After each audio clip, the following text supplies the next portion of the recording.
Hello, guys. Happy Halloween. Welcome to Oklahoma City. Pretty stale place. Not a lot of vibe here. Not a lot of, it doesn't feel like there's a uniqueness to it in a lot of other cities we go to. Here's the update on a few things. We just got back from shoot around, getting ready for the Sunday game. It's a 5 o'clock start, so hopefully spend some of your Halloween with us. I'll be solo on radio. Ron Boone will be joining Craig Bullerjack on FSN.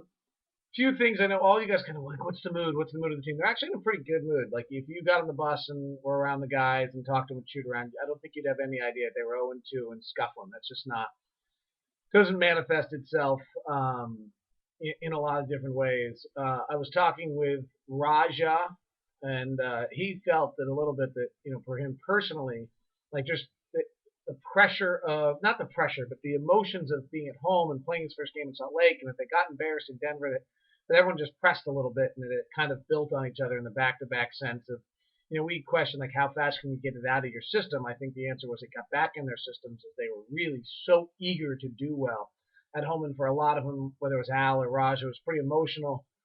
First game in front of the crowd and to prove your point. So I think we may have forgotten a little bit about that. And look at some of the shots that Raja and Al missed. That game's different if it happens otherwise. Jerry said Friday or Saturday was a good practice. They didn't go particularly hard.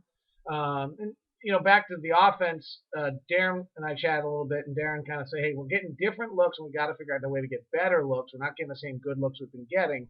But there was a little bit of a feeling that, hey, a lot of shots that should usually go in didn't. I mean, they missed a lot of jumpers and a lot of layups along the way. So hopefully that'll change. Oklahoma City is scuffling offensively. They're living at the free throw line. They've had huge free throw attempts in their first two games. We'll be talking a lot about that on the broadcast.